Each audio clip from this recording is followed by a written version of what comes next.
Line Kashmir honey. அழகும் வாசனையும் கமழும் காஷ்மீர் லயன் காஷ்மீர் ஹனி. அசல் தேன் அசந்தேன்.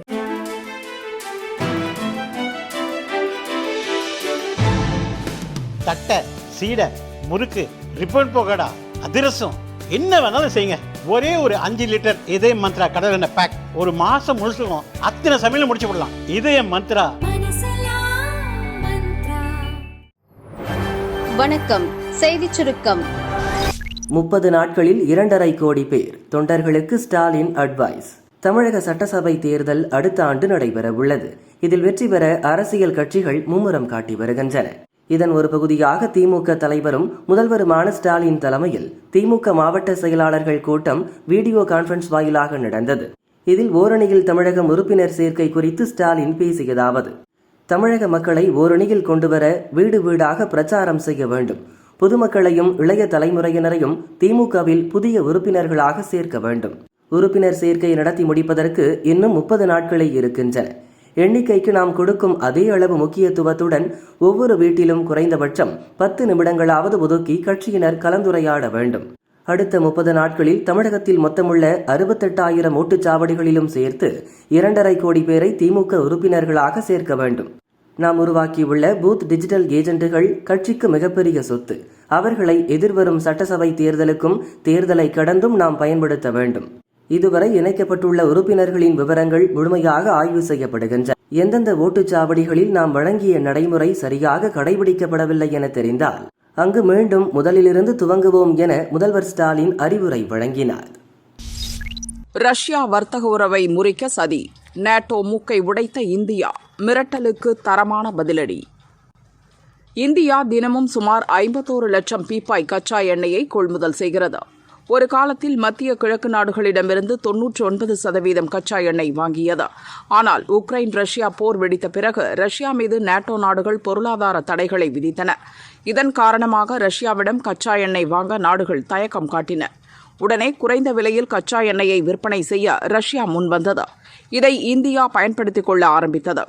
நமக்கு தினமும் தேவைப்படும் 51 லட்சம் பீப்பாய் கச்சா எண்ணெயில் 40 முதல் 44% ரஷ்யாவிடம் வாங்க ஆரம்பித்து விட்டோம். ஆனால் இது நேட்டோவில் அங்கம் வகிக்கும் அமெரிக்கா மற்றும் ஐரோப்பிய நாடுகளுக்கு பிடிக்கவில்லை. இந்த விவகாரத்தில் தொடர்ந்து இந்தியாவுக்கு எதிராக அரசியல் செய்து வருகின்றன. ரஷ்யாவிடம் கச்சா எண்ணெய், கேஸ் வாங்குவதை எல்லா நாடுகளும் நிறுத்தினால் அந்த நாட்டின் பொருளாதாரம் சரிந்து தானாக போரை நிறுத்த முன்வரும் என்பது அமெரிக்கா மற்றும் நேட்டோவின் வாதம். இதன் தொடர்ச்சியாகத்தான் ரஷ்யாவிடம் எண்ணெய் வாங்கும் இந்தியா, சீனா உள்ளிட்ட நாடுகளுக்கு 500% வரி விதிப்போம் என்று அமெரிக்கா மிரட்டி வருகிறது. அமெரிக்காவிடம் பேச்சுவார்த்தை நடத்திய பிறகு நேட்டோ பொதுச் செயலாளர் மார்க் ரூட்டேவும் இந்தியாவுக்கு வரி விதிப்பேன் என்று மிரட்டினார். ரஷ்யாவுடன் தொடர்ந்து வர்த்தகம் வைத்துக்கொண்டு அவர்களிடம் எண்ணெய், கேஸ் வாங்கினால் இதை குறித்துக் கொள்ளுங்கள். ரஷ்ய அதிபர் சமாதான பேச்சுவார்த்தையை ஒரு பொருட்டாகவே எடுத்துக்கொள்ளவில்லை என்றால் 100% பொருளாதார தடை விதிக்கப்படும் என்று சீனா, இந்தியா, பிரேசில் ஆகிய நாடுகளை நேட்டோ பொதுச் செயலாளர் மிரட்டினார். இந்த விவகாரத்தில் கவனமாக இருங்கள். புட்டினுக்கு போன் போட்டு அமைதி பேச்சுவார்த்தைக்கு வர சொல்லுங்கள். போரை நிறுத்த முயற்சி செய்யுங்கள். இல்லாவிட்டால் உங்களுக்கு மிகப்பெரிய அடி விழும் என்றும் அவர் எச்சரிக்கை விடுத்தார். இந்த நிலையில் நேட்டோவுக்கு இந்தியா உரிய பதிலடி கொடுத்துள்ளது. நேட்டோவின் மிரட்டலை நம் வெளியுறவு செய்தி தொடர்பாளர் ரந்தீர் ஜெய்ஸ்வால் பகிரங்கமாக நிராகரித்தார். இது தொடர்பாக அவர் கூறியது: நேட்டோவின் அறிவிப்பு பற்றிய செய்திகளை நாங்கள் பார்த்தோம். இந்த விஷயத்தில் அடுத்த கட்ட நகர்வுகளை உன்னிப்பாக கவனித்து வருகிறோம். மக்களுக்கான எரிபொருள் தேவையை சமாளிப்பதுதான் நமக்கு முக்கியமான விஷயம். இதற்குத்தான் முன்னுரிமை கொடுப்போம். இதற்காக சந்தை நிலவரம், சர்வதேச அரசியல் நிலவரம் அடிப்படையில் நாம் செயல்படுகிறோம். இந்த விஷயத்தில் இரட்டை நிலைப்பாடுகளுக்கு எதிராக மிகுந்த எச்சரிக்கையுடன் இந்தியா இருக்கும் என்று மேற்கு நாடுகளை சாடினார். அமெரிக்காவை சமாளிக்க இந்தியா, ரஷ்யாவுடன் கைகோர்க்கும் சீனா. அமெரிக்கா, சீனா இடையிலான வர்த்தக போர் உலக அளவில் பெரும் பாதிப்பை ஏற்படுத்தியிருந்தது. இதனால் அமெரிக்காவை சமாளிக்க ரஷ்யாவுடன் சீனா நெருக்கம் காட்டி வருகிறது. மேலும் பழைய கசப்புணர்வுகளை மறந்து இந்தியாவுடனும் நட்பு பாராட்டுவதற்கான தருணத்தை சீனா எதிர்பார்த்துள்ளது. அதற்கேற்ப கடந்த 2002இல் நிறுவப்பட்ட RIC எனப்படும் ரஷ்யா, இந்தியா, சீனா முத்தரப்பு மன்றத்திற்கு புத்துயிர் அளிக்க ரஷ்யா முனைப்பு காட்டி வருகிறது. இந்த முத்தரப்பு மன்றம்தான் பிரேசில், ரஷ்யா, இந்தியா, சீனா, தென்னாப்பிரிக்க நாடுகளின் பிரிக்ஸ் அமைப்புக்கு அடித்தளம் அமைத்தது. கடைசியாக கடந்த 2017 டிசம்பரில் இந்த 3 நாடுகளைச் சேர்ந்த வெளியுறவு அமைச்சர்களின் 15வது முத்தரப்பு சந்திப்பு நடந்தது. 3 நாடுகளும் சர்வதேச அமைதி, பாதுகாப்பு, ஸ்திரத்தன்மை மற்றும் வளர்ச்சிக்கான பங்களிப்புகளை அடையாளம் காணவும் RIC வழிவகுத்தது. ஆனால் 2019 வந்த கோவிட், லடாக் எல்லையில் சீன ராணுவத்தின் மோதல் மற்றும் பாகிஸ்தானுடன் நெருக்கமான உறவு ஆகிய பிரச்சினைகளால் இந்திய சீன உறவில் விரிசல் ஏற்பட்டது. இந்நிலையில் ஷாங்காய் ஒத்துழைப்பு அமைப்பின் வெளியுறவு அமைச்சர்கள் மாநாட்டில் பங்கேற்ற வெளியுறவு அமைச்சர் ஜெய்சங்கர், சீன வெளியுறவு அமைச்சர் வாங் யி, ரஷ்ய வெளியுறவு அமைச்சர் செர்ஜி லாவ்ரோவ் ஆகியோருடன் பேச்சு நடத்தினார். இதையடுத்து முடங்கியிருந்த 3 நாடுகளின் RIC முத்தரப்பு உறவுக்கு புத்துயிர் அளிப்பதற்கான பேச்சுகள் மீண்டும் துவங்கியுள்ளன. அமெரிக்காவை எதிர்ப்பதற்கு இந்தியா, ரஷ்யாவின் உதவி தேவை என்பதால் முத்தரப்பு உறவை புதுப்பிக்கும் முயற்சிக்கு சீனாவும் தற்போது முழு ஆதரவு தெரிவித்துள்ளது. ஆட்டோ, திமுக கொடி கட்டிய கார், ஆதவ் வீட்டை சுற்றி நடந்தது என்ன? வெளியான போலீஸ் ரிப்போர்ட். நடிகர் விஜயின் தாவேக கட்சி தேர்தல் பிரச்சார மேலாண்மை செயலர் ஆதவ் அர்ஜுனா. இவரது வீடு சென்னை ஆழ்வார்பேட்டை கஸ்தூரிரங்கன் ரோட்டில் உள்ளது. கடந்த சில நாட்களுக்கு முன் ஆதவ் அர்ஜுனா வீட்டை ஆட்டோவில் வந்த மர்ம நபர்கள் நோட்டமிட்டுள்ளனர். திமுக கொடி கட்டிய காரும் வந்துள்ளது. இதனால் அவரின் உயிருக்கு அச்சுறுத்தல் இருக்கிறது என வக்கீல் மோகன் பார்த்தசாரி டி நகர் துணை கமிஷனர் அலுவலகத்தில் புகார் அளித்தார். இது தொடர்பாக சென்னை மாநகர போலீஸ் தரப்பில் விளக்கம் அளிக்கப்பட்டுள்ளது. ஆதவ் தரப்பு புகார் குறித்து சென்னை தேனாம்பேட்டை போலீசார் 3 தனிப்படைகள் அமைத்து விசாரித்தனர். சம்பவ இடத்தில் உள்ள CCTV பதிவுகளையும் ஆய்வு செய்தனர். ஆதவ் அர்ஜுனா அலுவலகம் அருகே சந்தேகப்படும்படி ஆட்டோ ஓட்டி வந்த திருவொற்றியூரைச் சேர்ந்த கணேசனிடம் விசாரணை நடத்தப்பட்டது. கணேசனும் அவருக்கு தெரிந்த ராம் மற்றும் புஷ்பராஜ் ஆகியோர் சினிமாவில் சிறிய வேடங்களில் நடிக்க வாய்ப்பு தேடி வந்துள்ளனர். அடிக்கடி சினிமா பிரபலங்களை சந்தித்து போட்டோ எடுத்துக் கொள்வது இவர்களது வாடிக்கை. கடந்த 10ஆம் தேதி மாலை நடிகர் கிங்காங் மகளின் திருமண வரவேற்பில் பங்கேற்க திட்டமிட்டிருந்தனர். ஆதவ் அர்ஜுனா அலுவலகம் அருகே உள்ள உடற்பயிற்சி கூடத்திற்கு நடிகர் நடிகையர் வருவதால் இவர்கள் அன்றைய தினம் காலை 11 மணிக்கு அங்கே வந்துள்ளனர். நடிகர்களுடன் போட்டோ எடுத்துக்கொண்டு மதிய உணவுக்கு பின் அதே இடத்தில் 2 மணி நேரத்திற்கு மேல் வேறு ஏதேனும் நடிகர் நடிகையர் தென்படுகின்றனரா என காத்திருந்துள்ளனர். மாலையில் நடிகர் கிங்காங் மகளின் திருமண நிகழ்ச்சியில் பங்கேற்ற பின் அங்கிருந்து கிளம்பினர். அதேபோல திமுக கொடி கட்டிய இனோவா கார் திமுக பொறியாளர் பிரிவு மாவட்ட செயலர் குமரேசன் என்பவருக்கு சொந்தமானது. Car driver Senthil, manager Arunachalam வழி தவறி கஸ்தூரிரங்கன் ரோட்டுக்கு வந்து திரும்பி சென்றதும் தெரியவந்தது. விசாரணை முடிவில் ஆட்டோ மற்றும் காரில் வந்த நபர்கள் ஆதவ் அர்ஜுனா அலுவலகத்தை நோட்டமிட வரவில்லை. எவ்வித உள்நோக்கமும் இன்றி கஸ்தூரிரங்கன் ரோட்டுக்கு வந்து சென்றுள்ளனர் என்பது தெரிய வந்துள்ளது என போலீஸ் தரப்பில் கூறப்பட்டுள்ளது.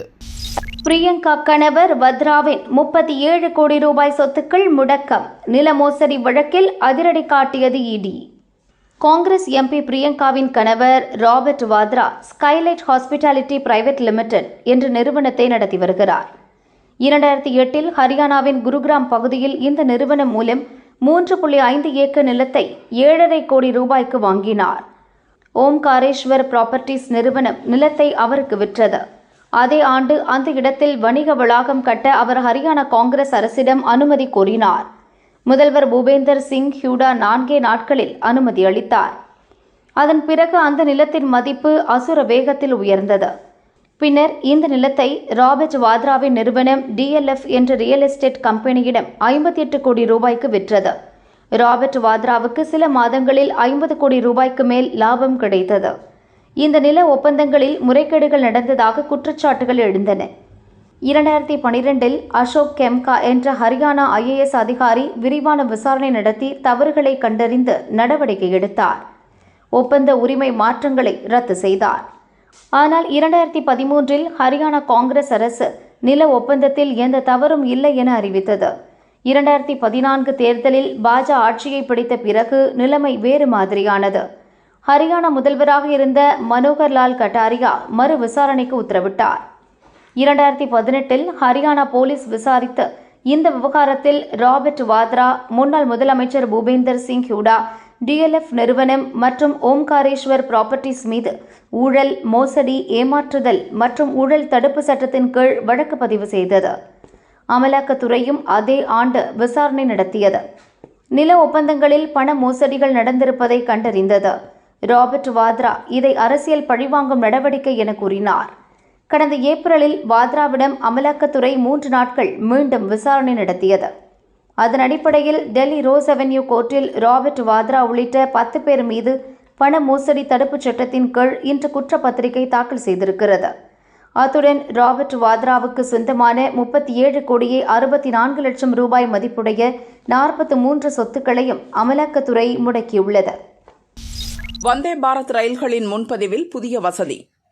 தெற்கு ரயில்வேயில் தற்போது 11 வந்தே பாரத் ரயில்கள் இயக்கப்படுகின்றன. மற்ற விரைவு ரயில்களை விட வேகமாகவும் சொகுசாகவும் இருப்பதால் பயணியரிடம் நல்ல வரவேற்பு கிடைத்து வருகிறது. விரைவு ரயில்கள் புறப்படுவதற்கு 30 நிமிடங்களுக்கு முன் வரை காலி இடங்கள் இருந்தால் அவற்றில் முன்பதிவு செய்யும் வசதி உள்ளது.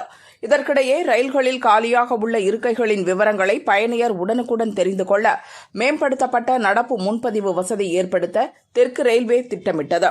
அதன்படி குறிப்பிட்ட சில வந்தே பாரத் ரயில்களில் கடைசி 15 நிமிடங்களுக்கு முன்பு முன்பதிவு செய்து கொள்ளும் புதிய வசதி அறிமுகப்படுத்தப்பட்டுள்ளது.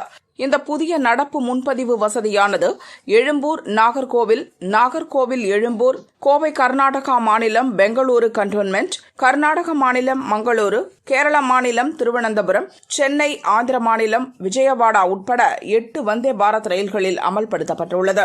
இதன் வாயிலாக வழித்தட நிலையங்களில் வந்தே பாரத் ரயில்கள் புறப்படுவதற்கு 15 நிமிடங்களுக்கு முன்னர் வரை ஆன்லைன் வழியாகவும் டிக்கெட் கவுண்டரிலும் நடப்பு முன்பதிவு செய்யலாம். ரயில் ஒவ்வொரு நிலையத்திற்கு வருவதற்கு முன்பாகவும் காலி டிக்கெட் நிலவரம் பெற்று பயணியர் முன்பதிவு செய்யலாம். முதல் கட்டமாக இந்த வசதி வந்தே பாரத் ரயில்களில் அறிமுகம் செய்யப்பட்டுள்ளது. மற்ற விரைவு ரயில்களிலும் இந்த வசதி படிப்படியாக கொண்டுவரப்படும் என தெற்கு ரயில்வே அதிகாரிகள் கூறினர். வீடியோ ஆதாரம் தெளிவாயிருக்கு. சிறுமிக்கு மாந்தோப்பில் கொடுமை. காமுகனை பிடிக்க திணறும் போலீஸ். திருவள்ளூரைச் சேர்ந்த 10 வயது சிறுமி அங்குள்ள பள்ளியில் 4ஆம் வகுப்பு படிக்கிறார்.